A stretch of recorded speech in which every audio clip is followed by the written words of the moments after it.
Olá, prosseguindo no estudo do Evangelho segundo o Espiritismo, no capítulo 28, Coletânea de Preces Espíritas, há o tema Oração Dominical. Esta oração foi ensinada por Jesus e consta no Evangelho de Mateus, capítulo 6, versículo 9 a 13. Em cada vídeo, estamos examinando um versículo. Neste vídeo, o versículo 12, que diz assim: Perdoa as nossas dívidas, como perdoamos aos que nos devem. Ou, de outra maneira, perdoa as nossas ofensas, como perdoamos aos que nos ofenderam. Allan Kardec faz, então, uma oração baseada nestes princípios, detalhando cada ponto que corresponde à oração dominical. Ele estende este versículo 12 em 5 parágrafos, cada um deles buscando nos convencer a nós mesmos do entendimento de nossa posição perante Deus.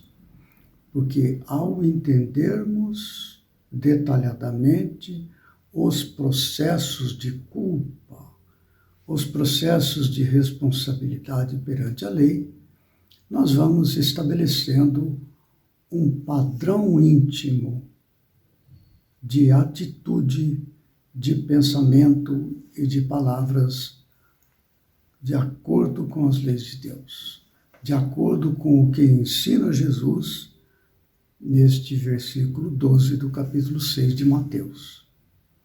Veja como ele faz. Cada uma das nossas infrações às tuas leis, Senhor, é uma ofensa que te fazemos, é uma dívida que contraímos e que cedo ou tarde teremos de saldar.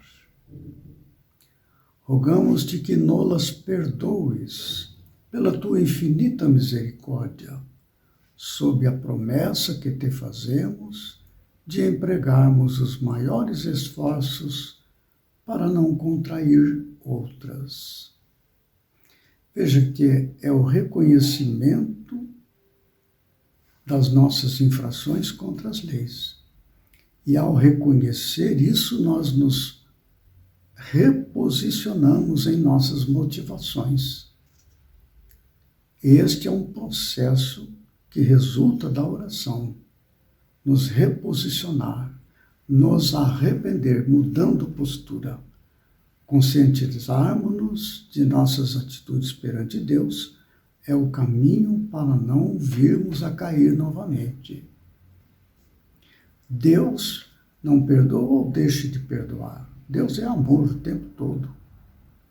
É a nossa consciência que, ao identificar nossas faltas que nos comprometem para o futuro, busca, então, reformular a nossa posição de entendimento para não cair de novo.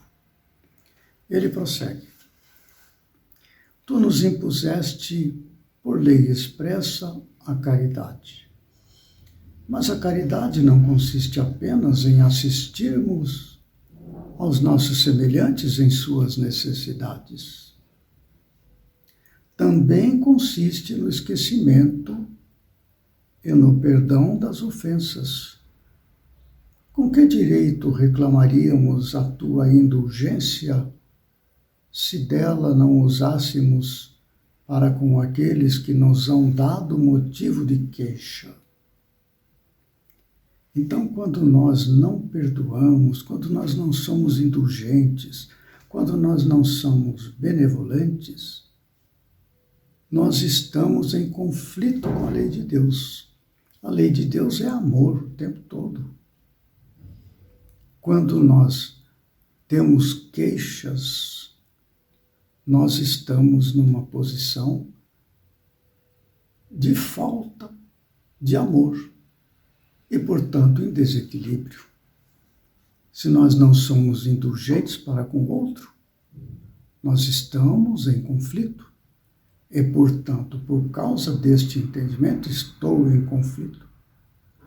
Eu não me sentirei em direito de receber indulgência.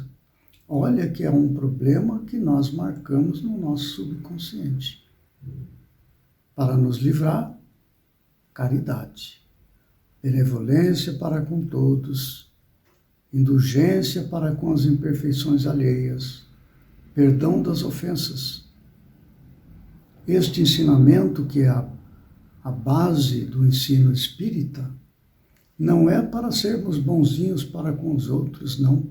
Era para que tenhamos equilíbrio e harmonia com a lei de Deus, para não nos comprometermos na consciência para conosco mesmo. Prosseguindo. Concede-nos, ó meu Deus, forças para apagar de nossa alma todo ressentimento, todo ódio e todo rancor. Faze que a morte não nos surpreenda, guardando nós no coração desejos de vingança. Se te aprouver tirar-nos hoje mesmo deste mundo, faze que nos possamos apresentar diante de ti puros de toda animosidade. A exemplo do Cristo, cujos últimos pensamentos foram em prol dos seus algozes. Carregar no íntimo ressentimento, ódio, rancor, desejo de vingança são amarras de nosso íntimo à animalidade da qual queremos nos libertar. Os instintos que ainda são muito fortes e nos arrastam para repetir atos, pensamentos e palavras típicas da animalidade e não da espiritualidade para onde queremos caminhar, e que a oração está sendo um processo de autoindução, de compreender, para que, compreendendo, não venhamos a incorrer naqueles conflitos que nos comprometem. Prossegue.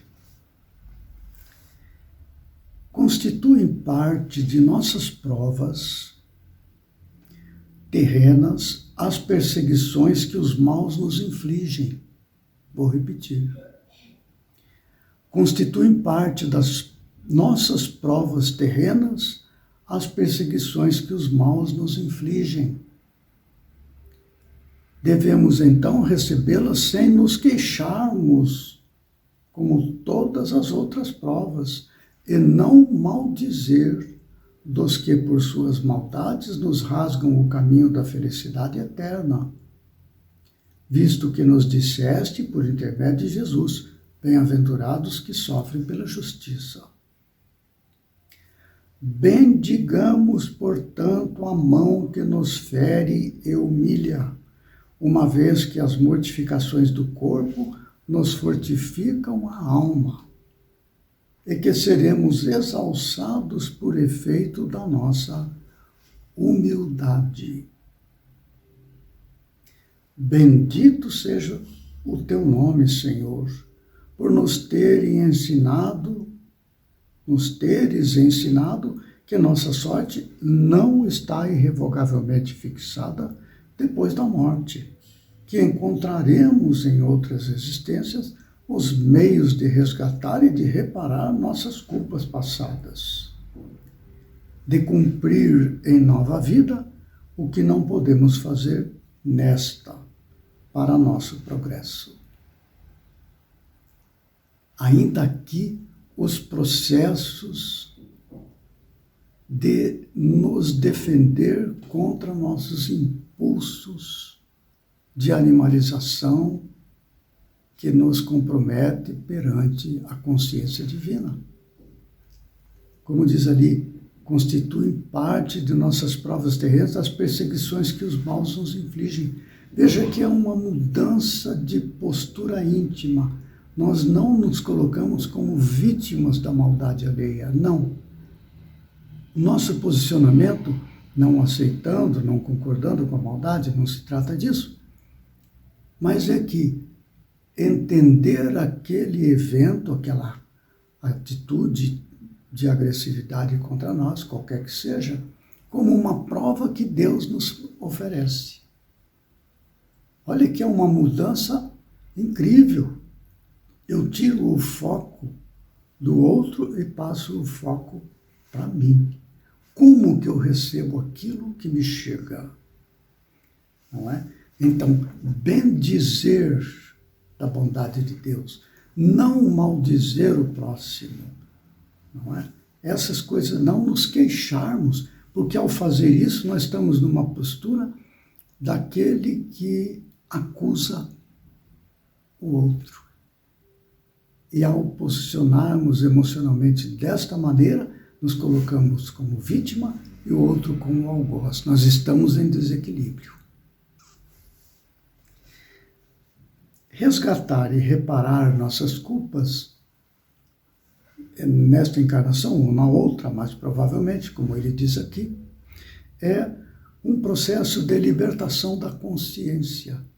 Muito bem, eu me encontro em culpa, isso me traz remorso, eu me arrependo, reformulo o meu estado, eu quero resolver isto e tal. Como é que eu faço para me libertar deste processo que me aflige? Conquisto na alma.